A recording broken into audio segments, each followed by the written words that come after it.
She recognizes she has these responsibilities to other people and also, I guess, wants to make sure that she doesn't distract herself from her own kind of grieving process.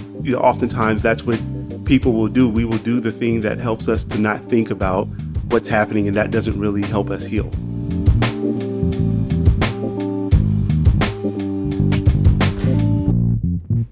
What's up, everybody? Welcome to How to Talk to High Achievers About Anything. I'm Stephen Lewis, a licensed psychotherapist. Today we're talking about grieving and learning to adjust to a new normal after a personal loss.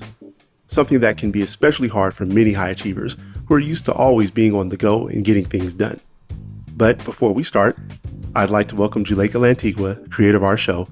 What's up, Juleka? What's up? What's good? Thanks for coming on. But let me introduce our guest. Today we have Rita with us. Rita is the CEO and founder of a creative agency in Chicago. After the loss of a loved one, Rita took some time off to grieve and be with family. But going back to work a few weeks later was not easy, and she's still trying to adjust to her new normal. Let's get into it. My name is Rita Thomas. I am the founder and CEO of 110 North Creative Agency. So recently, I learned that my mother was in the hospital and she wasn't doing well. I live out of state. My sister and I immediately coordinated returning back home with our families and wanted to, of course, be there for her to support her through what we thought would be a short hospital stay.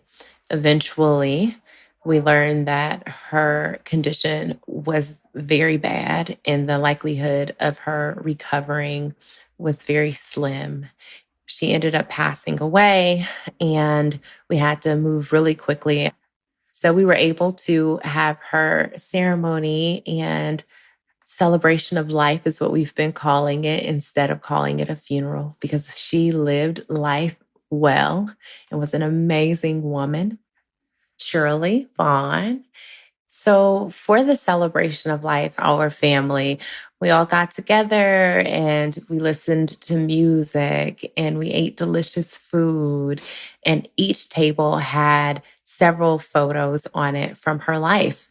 Whether it was her being pregnant with me or her travels to Colorado Springs and being a military wife, her singing at a talent show in high school, looking kind of like Diana Ross, just looking so happy and free. My mother had her celebration of life on a Saturday, and I was back at work on Monday. With her being in the hospital, eventually passing, and us planning everything, that was like a 3-week period. So after the funeral, I did feel as if I needed to get back into the swing of things. I'm not quite sure if I should have waited a little bit longer or if getting back into the swing of my normal day-to-day, whatever that looks like now, so let's call it the new normal, was or is a good idea. So I did decide to start taking half days for this week. I don't know yet how long I should do that for or what makes the most sense. So it definitely is a work in progress. I am only 4 days into being back fully, meaning having meetings with the team, contacting clients, initiating new conversations and pitches. I will say that as a CEO and a leader of a dynamic team, you're just being pulled in all of these different directions. And so I think one of the things in this moment that I am challenged with or by is being able to hold space for the grief while continuing to move through life with excellence. How do you do both and do them well? I've found myself creating the most space for grief and honoring my mother in the mornings because that's when we would typically have a quick chat every day. Like on a soul level, I miss her. So in those moments, I stop. I try to take a deep breath. I think about her. If there's something that I want to tell her, I believe that she's still around. So I may just say, "Oh, I miss you." So just pausing. My mother definitely is someone that everyone leaned on. So it's a loss that many people, she has 11 siblings. So it is a loss that we're all experiencing.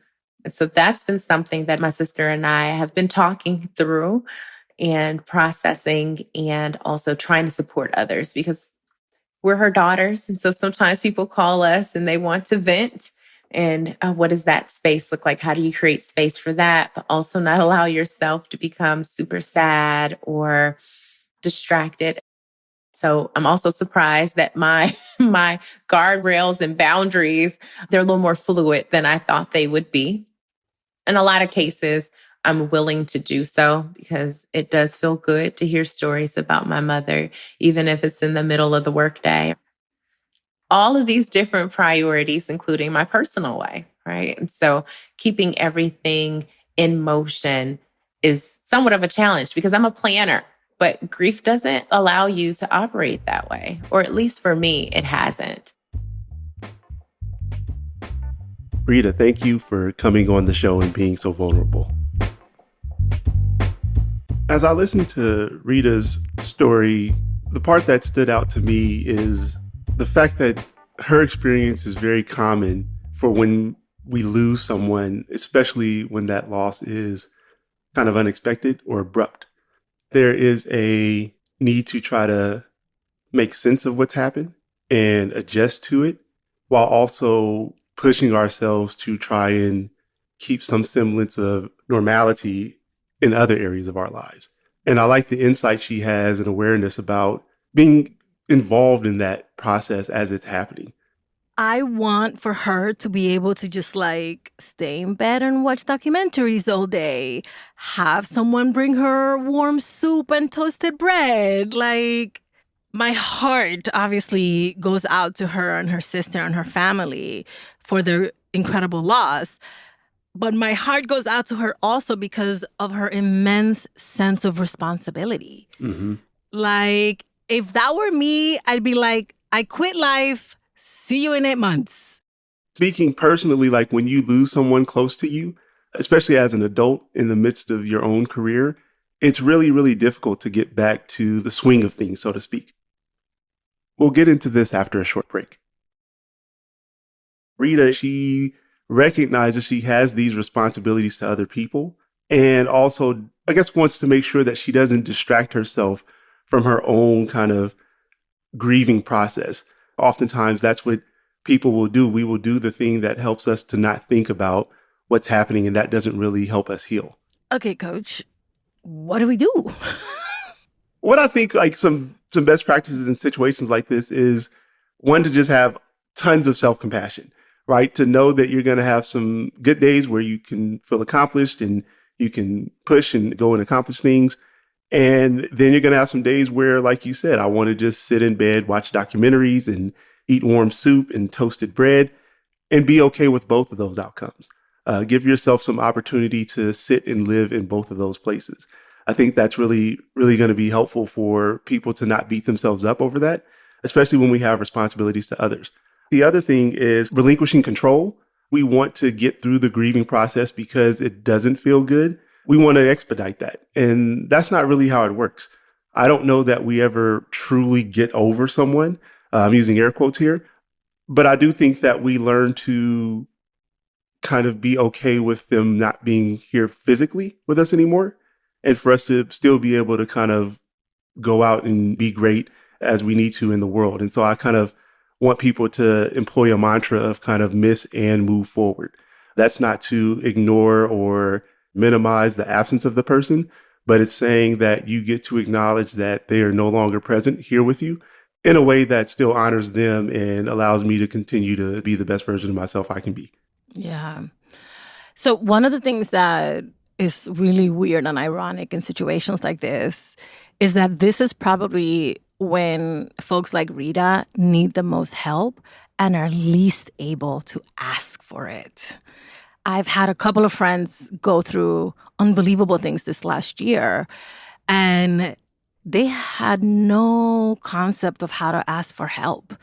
And so being that friend, I just do stuff for them, send them a meal, send them groceries, remind them to do little things to take care of themselves, because they were so deep into the grieving and the taking care of the urgency in front of them that they just forgot themselves in that process. And so I think that one of the things that high achievers and overachievers have to be aware of is that we tend to go back to I can just do it myself. I don't need anybody, or I'm not going to burden someone else with this thing that obviously I can do myself. How can we put in place a system that eases us into getting the help that we need and deserve during a crisis? I like that you use the phrasing a system, because that's exactly what it is. I think, and Rita, you can hear it in her story when she speaks, is immense responsibility to making other people's lives easier.